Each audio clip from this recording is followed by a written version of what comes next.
Bonjour à tous, je suis Jean Banin. Bonjour, je suis Priscilla Lamborghini. Toujours un petit peu de retard, mais ça va. Ah pardon, ça va que je refasse? Non, ça ira, on enchaîne, ça va venir. Bonsoir mesdames et messieurs, il est temps de déclarer ouverte la saison 2 de... Ça ira mieux le mois prochain. Voilà, et là, il faut le faire avec moi, parce que là, sinon j'ai l'air d'un imbécile un peu. Ah pardon, non, je vais le noter parce que sinon je vais oublier. Alors oui, on s'était quitté en juillet, j'étais un peu fatigué, on peut le dire. D'ailleurs, merci à tous les gens qui m'ont envoyé un petit message de soutien sur les réseaux. Mais ça y est, on est requinqué. Nouvelle saison, nouveau bureau, nouvelle présentatrice. Alors sans plus tarder, voici le sommaire. Voilà, et là, faut lancer le sommaire.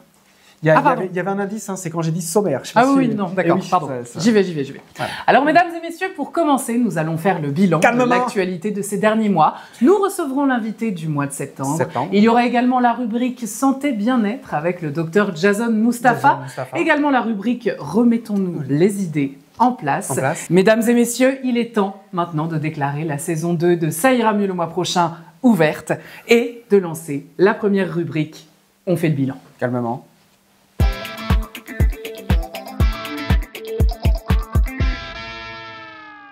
Ça vous dérange pas que c'est le 22 septembre 2025, lors d'un discours à l'ONU, que la France est devenue le 156e pays à enfin reconnaître l'État de Palestine. Il était temps. Bonjour. Bonjour. Oui, je suis la Palestine. Voilà. Ce serait bien de dire à tout le monde que j'existe parce que là, je vous avoue que j'ai un peu peur. Je sais pas si vous me remettez. Toujours bien de mettre un visage sur un nom. Hein. D'accord. Je reviendrai plus tard. D'accord. Oui. Mais en même temps, si je peux juste me permettre de. Ok. D'accord. Ok.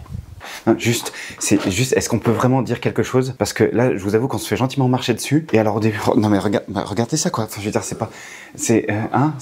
non mais juste, oui. Alors, d'accord, je m'en vais, mais non mais vraiment, va falloir vraiment faire quelque chose là. C'est pas possible. Enfin, non mais arrêtez de faire semblant là. Vous voyez bien qu'il y a un petit problème quand même là. Je voyais bien. Allez.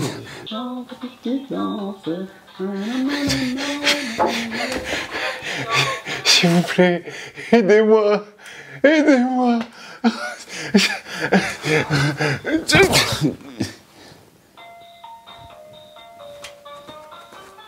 Pensons la capucine. Ah, mais c'est... Bah les gars, c'est la Palestine. Ça va? Ça a pas l'air d'aller très fort là. Bon, allez, je te reconnais. Hein? Allez, bon, j'espère que c'est pas trop tard, mais bon, allez, hein, je te fais un petit geste pour toi, voilà. Allez.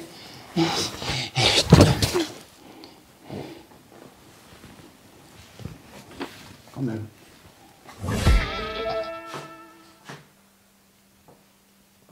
Vous parlez pas? Comment ça, je parle pas? Bah, c'est à vous là. Bah oui, mais enfin depuis oui, mais enfin. Je sais pas, je crois que vous alliez tout faire. Allez, moi, je sais pas. Alors oui. Alors c'est d'ailleurs toujours devant les membres de l'ONU que Donald Trump a réaffirmé son désir d'obtenir le prix Nobel de la paix pour avoir arrêté pas moins de 7 guerres, comme la guerre entre l'Inde et le Pakistan. Non, pardon. Désolé, mais en fait, l'Inde a l'air de dire que Trump n'y est pas pour grand chose. Hein. Oui, enfin, il a quand même arrêté la guerre entre le Rwanda et la République démocratique du Congo. Faux! Le cessez-feu a jamais été respecté. Entre la Serbie et le Kosovo. Qui n'a jamais commencé. Entre Israël et l'Iran. Ça l'arrangeait quand même bien qu'elle commence. Hein. Et puis, pardon, hein, mais ces négociations pour la paix, c'est quand même un échec total pour le Proche-Orient et pour l'Ukraine. Enfin, il demande pas le prix Nobel comme ça parce qu'il a une lubie, il est pas débile. Ouais. Bon, en tout cas, outre Donald Trump, qui risque de recevoir donc le prix Nobel de la paix, sachez que le prix Nobel de littérature reviendra à Thierry Courtin pour son ouvrage « Choupi veut faire popo ». Le prix Nobel de chimie reviendra à Charlie de 5e B au collège Marie Curie pour avoir réussi une solution basique. Et enfin, le prix Nobel des relations hommes-femmes reviendra au talentueux Cédric Jubilard pour son « Où qu'elle est la madame ?» Ça va être chouette. Encore une mauvaise nouvelle pour les finances du pays. Les agences de notation Fitch et Morningstar ont abaissé la note de la France. Qu'est-ce que vous comptez faire pour la dette de la France? Pour la dette. La dette de la France. La France. La France, vous l'avez. La France, oui. Et ben la dette. La dette. Voilà, la dette. Ah, la dette! Oui, la dette. La dette! Non, mais oui. J'avais pas... Oui. J'avais compris la blette. Je croyais qu'on était dans les fruits et légumes. Non, rien à voir. Vous n'êtes pas un agriculteur? Pas du tout. Ah non, d'accord. Non, c'est niveau financier, du coup. Ouais, voilà. Ok. Vous avez reçu le mémo par mail que je vous ai envoyé? Non. Bon, bah, je lui fais un petit topo, hein, d'accord? En 2 mots, hein, ça va vite. On est parti sur 2 hypothèses. Le plan A, qu'est-ce que c'est? Le plan A, on va taxer de 2% supplémentaires les plus grandes fortunes de France, hein, les ultra riches, d'accord? 2 avantages. 1, ils seront encore riches, parce qu'ils sont tellement riches de toute façon qu'ils seront toujours riches.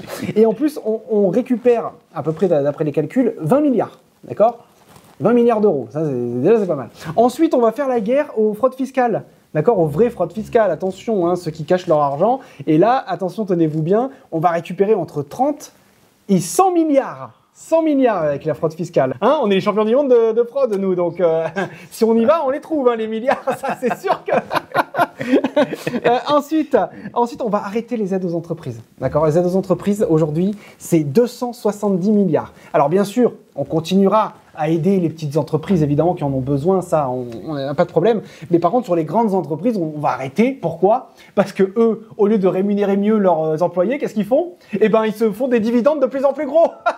Alors non, c'est comme si nous, on leur donnait directement des milliards, comme ça, tenez les milliards. Alors que non, d'accord? Donc on va les récupérer également. Et puis bon, d'autres petites choses, alors ça a plusieurs avantages. 1, les riches, ils restent très riches. Pour eux, ça change rien.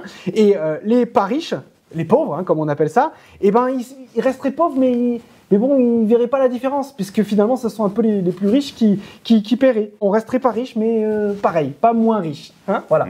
Plan B. Le plan B, il est un peu différent, vous allez voir, puis il n'est pas encore complètement au point. C'est GG de la compta. GG, lève la main, montre-toi GG. Ça va GG? C'est GG qui s'en occupait entre 2 arrêts maladie, parce qu'en ce moment, il va pas très fort, il est un peu... Oui, ça va GG. Tu peux y aller, hein. Tu notes tes heures. Voilà. Oui, non, il va pas très fort, mais il nous a quand même pondu un plan assez classique, hein, mais plutôt pas mal. Le but, ce serait que tous les concitoyens se serrent la ceinture. Voilà, on se serre la ceinture tous ensemble, on démantèle le service public, comme ça on pourra plus se soigner, on n'aura plus d'école, on n'aura plus de transport, voilà, ça c'est toujours les classiques. Et puis, on va enlever 2 jours fériés. Eh bien, ça c'est une bonne idée. Hein. Ça, c'est François qui nous avait sorti ça. Et on va le garder parce que c'est une très bonne idée. En France, les jours fériés, on en a, en veux-tu, en voilà. À un moment donné, faut bosser. Hein, moi, je dis toujours, faut bosser. Je dis pas ça. Si je le dis, il faut bosser. Je le dis tout le temps. Et alors après, vous savez ce qu'on va faire? Là, c'est moi qui ai soufflé l'idée à GG.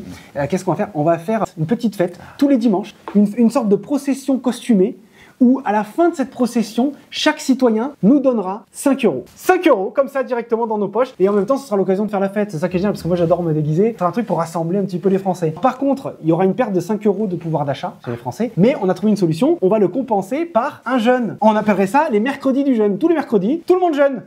Les Français jeûnent. Comme ça, on mange plus. En plus, c'est bon pour la santé. Le jeûne intermittent. Vous avez entendu parler? Donc là, on ferait les mercredis du jeûne. Mercredi du jeûne. Pas du jeûne, oh dis donc, je suis pas âgé. Non, du jeûne.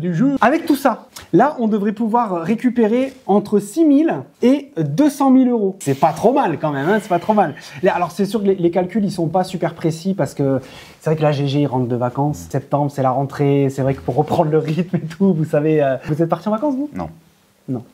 D'accord. Donc voilà, je vous ai exposé un peu les 2 plans qui s'offrent à nous et je vous cache pas, on a quand même un petit faible pour le plan B. Parce que c'est vrai que là, la fête déguisée, c'est bien, j'ai tout dit bien. Je vous donne la réponse mardi. T'entendais Seb? Mardi. Il revient mardi, le monsieur. Sébastien le cornu. Cornu, comme ça. Le cornu. On l'appelle le cocu, nous, entre nous. Ce qui est cornu. Comme un bouc qui est cornu.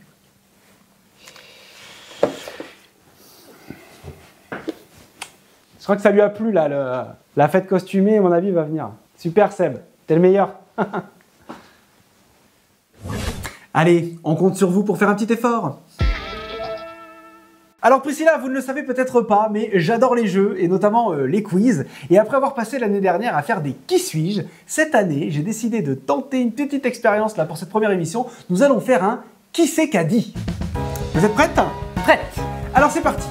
Priscilla, première question. Qui c'est qu'a dit?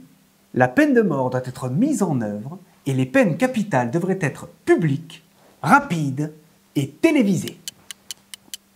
D'accord, donc télévisé, donc c'est récent. Kim Jong-un. Et non. Il s'agissait de Charlie Kirk. Ah, Il n'a pas dû être déçu. Allez, deuxième question. Qui c'est qu'a dit le droit à l'avortement est pire que l'Holocauste? Brigitte Bardot? Non, deuxième erreur. Il s'agissait en fait de Charlie Kirk. Allez, c'est pas grave, on reste concentré. Troisième question. Qui c'est qu'a dit les femmes noires n'ont pas la capacité de traitement cérébral nécessaire pour être prises au sérieux? Ah, ça je sais, c'est Colbert dans le Code noir. Non, car il s'agissait en fait de Charlie Kirk. Oui. C'est pas grave. Allez, dernière question. Qui c'est qu'a dit le fait d'avoir une population armée a un prix, mais je pense que cela en vaut la peine. Je pense que cela vaut la peine d'accepter quelques décès par arme à feu chaque année. Lucky Luke? Non, c'était en fait Charlie Kirk. Ah oui. Bah du coup, faudra lui demander si ça en valait la peine. Ouais, c'est vrai. C'est le 18 août que plusieurs internautes ont assisté à la mort d'un streamer en direct.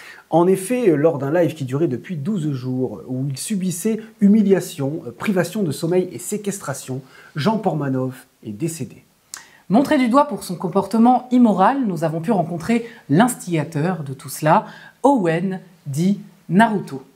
Un reportage de Pierre Andrieux et de Jean Passuris. Ils avaient plus de 500 000 abonnés sur les réseaux et s'adonnaient à des jeux enfantins. À chaque fois que vous envoyez 50 €, moi je pisse dessus. Je pisse dessus. Mais tu pisses pas dessus. Je vais te pisser dessus. Je vais te pisser dessus, d'accord. Et JP, c'était un frère. C'était un frère pour nous. C'est vraiment un frère, quoi. Je sais pas comment dire. C'était le sang, quoi. Tu vois, c'est le sang de la veine, même pas le sang de je sais pas quoi, mais c'était le sang de la veine qui coule dans la veine, qui est rouge. C'était le sang, quoi. C'est le frère du sang. C'est le frère des ours. Pourtant, la mort en plein direct du streamer soulève des questions. Était-il en possession de ses moyens, consentant ou simplement humilié et séquestré? Ah non mais là, il pouvait faire ce qu'il voulait. Hein. Ah ben non, il n'y avait pas de contrainte. Il était libre. Hein. Il faisait. Franchement, il n'y avait pas de surprise. Hein. Tout était écrit de toute façon. Enfin, c'est pas moi qui écrivais. Il y a des gens qui écrivaient pour nous parce que nous, on ne sait pas écrire, mais il y avait plein de scénarios différents. Il y en avait un où. Je me rappelle une fois, on en a fait un où on devait le taper. Ça c'était un. L'autre, on devait un peu le taper, mais on le tapait un peu moins, mais on le tapait un peu. Il y en avait un où à un moment on le tapait. Après, oui, c'est sûr, c'est un peu pareil, toujours un peu, c'est vrai. Mais quand même, il n'y avait pas de surprise. Il était au courant. Il était libre, il bougeait où il voulait, il faisait ce qu'il voulait. Il était libre au max. Il était JP, il était libre, JP. Le sang, la veine. C'est où, espèce de petit bâtard? Putain, t'es là. Oui. Viens voir. Il est où?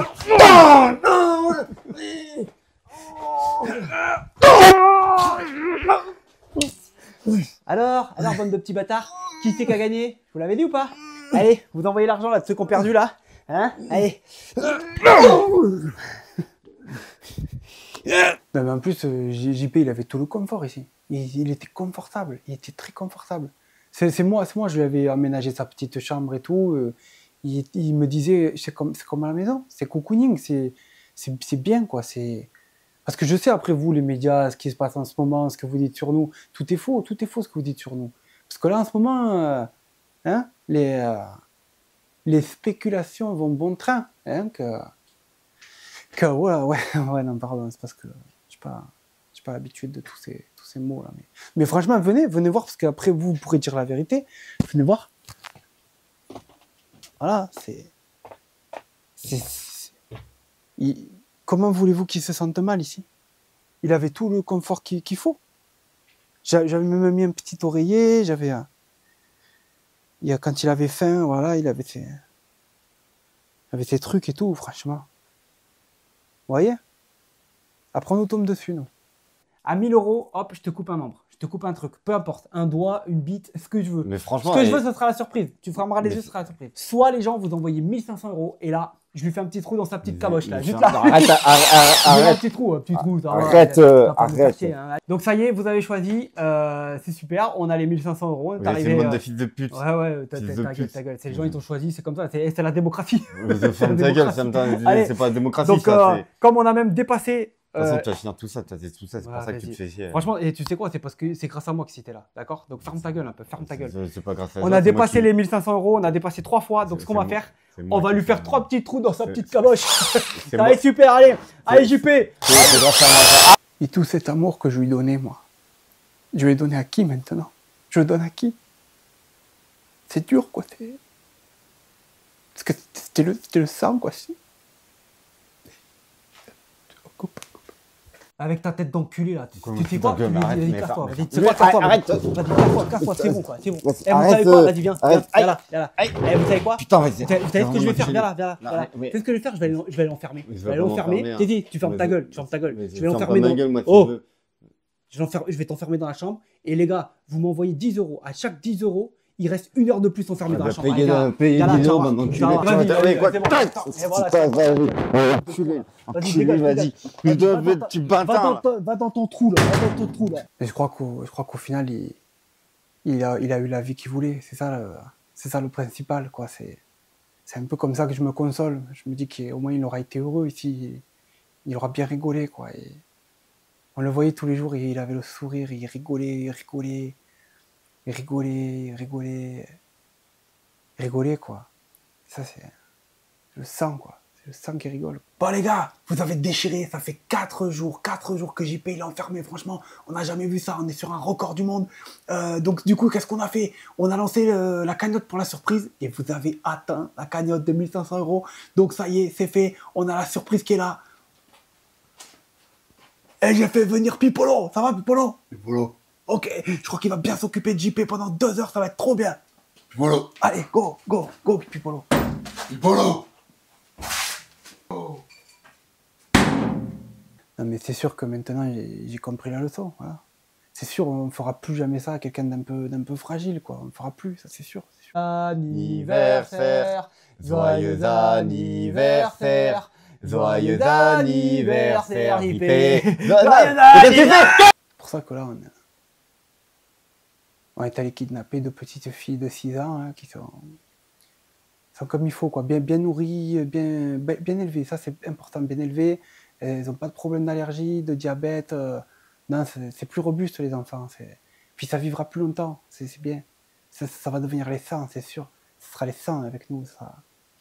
Puis comme ça, le local, il continue. Ça, c'est quand même important, quoi. Qu'on continue à faire un peu d'argent en torturant des gens, c'est bien, ça c'est bien. Mais bon, c'est sûr que JP, il nous manquera toujours, quoi. C'était le sang, quoi, mais... Le sang de la veine, quoi. La veine. C'est la fin de notre bilan de la rentrée et il est donc maintenant temps de recevoir notre premier invité de la saison. Dépassé, ringard ou indécent pour certains, il représente la bonne humeur, la fête et le bon vivant par excellence pour d'autres. Se sentant de plus en plus victime de censure, nous recevons aujourd'hui celui qui ne peut plus rien dire, le bon vieux temps.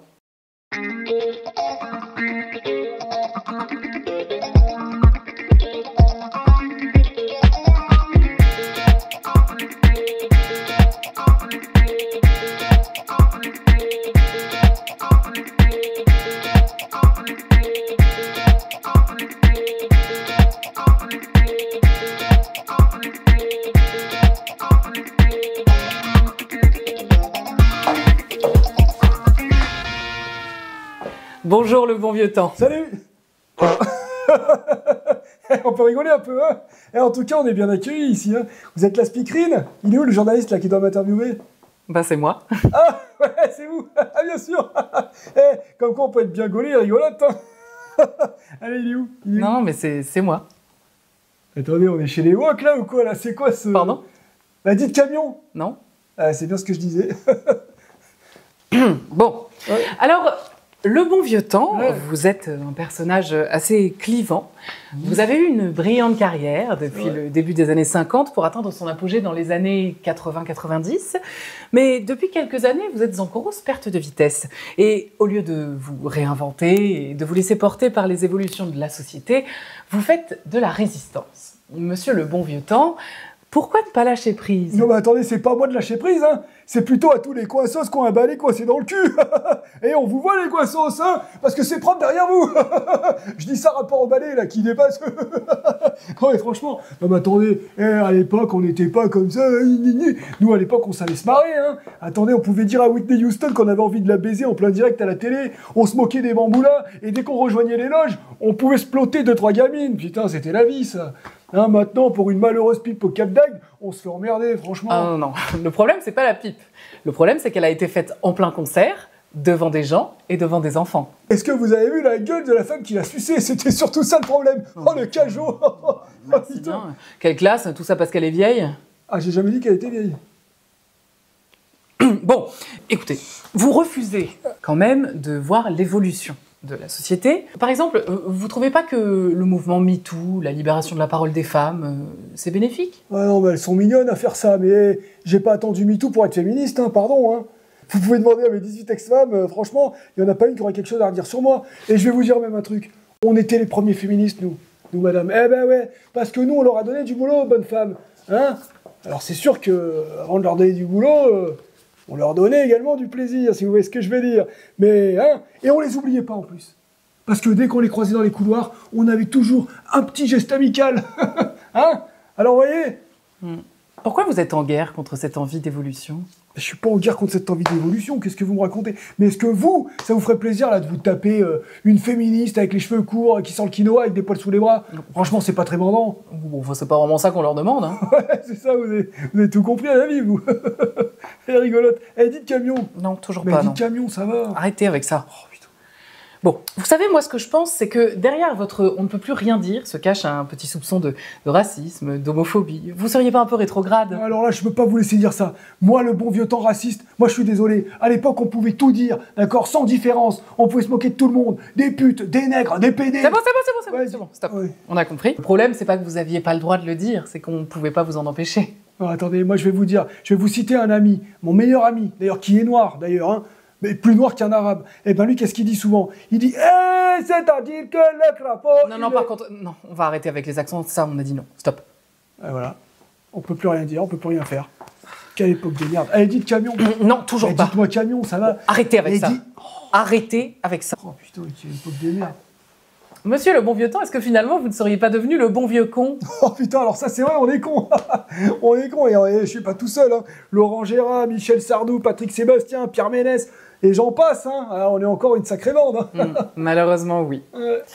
Allez. Merci. Ouais, mais de rien. Allez, dites-moi camion pour me dire. Non, toujours pas. Allez. Non. Bon, allez, quelqu'un veut me dire camion, là? Quelqu'un qui a envie de dire camion? Eh, j'ai mon permis poids lourd. Allez, quelqu'un, là. Bah, allez, à 3, je m'en vais, personne n'aura dit camion. Ouh. 1, 2, 3... Bon, mais pas camion, alors. Ouais, pas camion. Il est temps maintenant de passer à notre rubrique santé avec le docteur Jason Mustapha.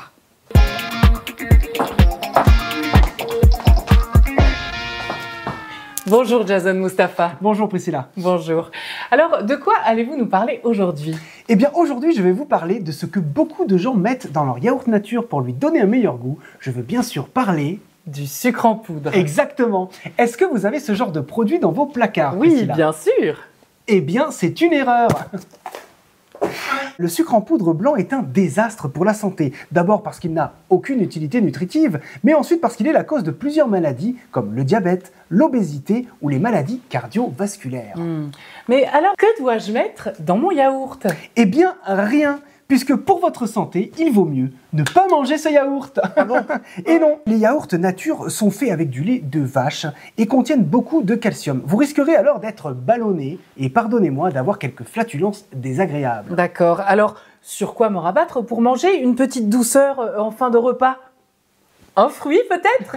Bravo Priscilla, vous venez de démontrer à quel point vous êtes aussi stupide que la plupart des gens qui nous regardent. Les fruits d'aujourd'hui ne comptent...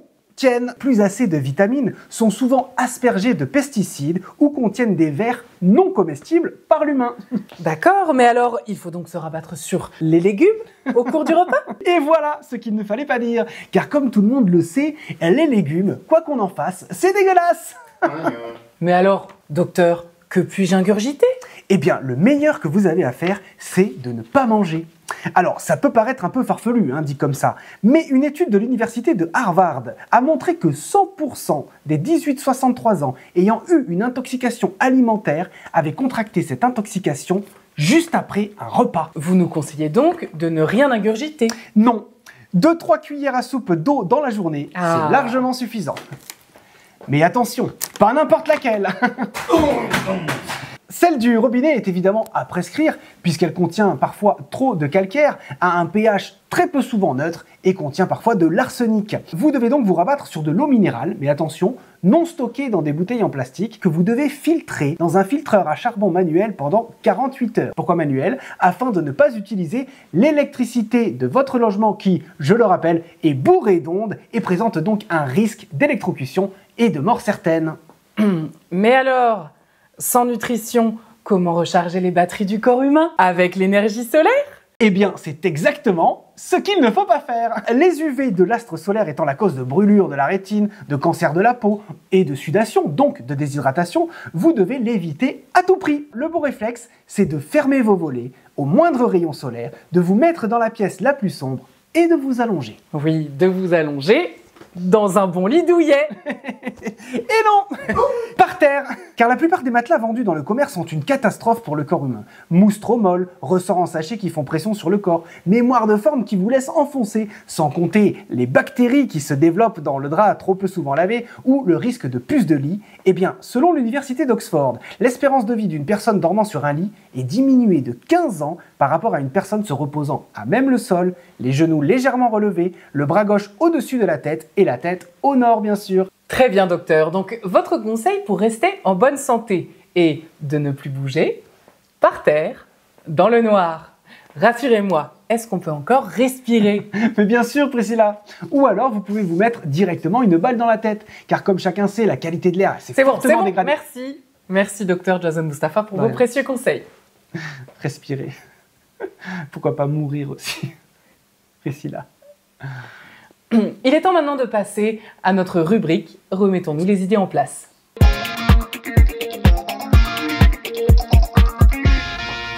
C'est maintenant le retour de notre rubrique « Remettons-nous les idées en place ». Je vous rappelle le principe, un cliché, une mauvaise idée persistante. Venez sur notre plateau pour vous faire remettre les idées en place.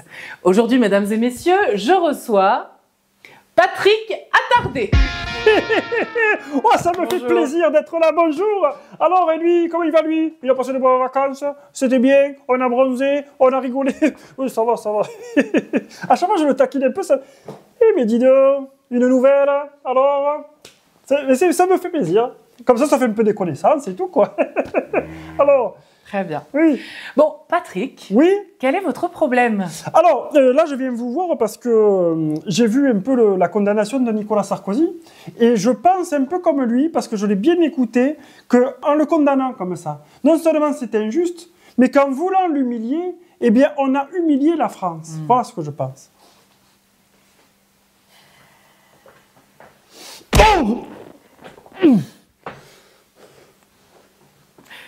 Ou alors, c'est peut-être lui qui a humilié la France en se comportant comme ça. Il mérite de croupir en prison. Ah, et il aurait donc inversé le processus de la réalité, quoi. Ah oui, d'accord, je vois très bien ça, j'ai vu ça dans des trucs de science-fiction, c'est vrai. Dis donc, et vous cognez fort, dis donc. Vous avez continué à vous entraîner, vous êtes été, c'est bien, il faut garder la forme. Bon allez, eh ben très bien, écoutez, j'espère que je reviens plus. Allez, merci beaucoup. Merci Patrick. Mesdames et messieurs, c'est maintenant la fin de cette première émission, la première émission de la saison. N'oubliez pas de liker, de partager et surtout de nous laisser des commentaires. Ouais. On se retrouve le mois prochain pour une nouvelle émission de Ça ira mieux le mois prochain. C'est bien. C'est bien, en fait, vous êtes à l'aise, hein? Ouais. Bah, je suis journaliste à la base. Hein. Ah bon? Oui. Ah d'accord, mais j'avais pas compris.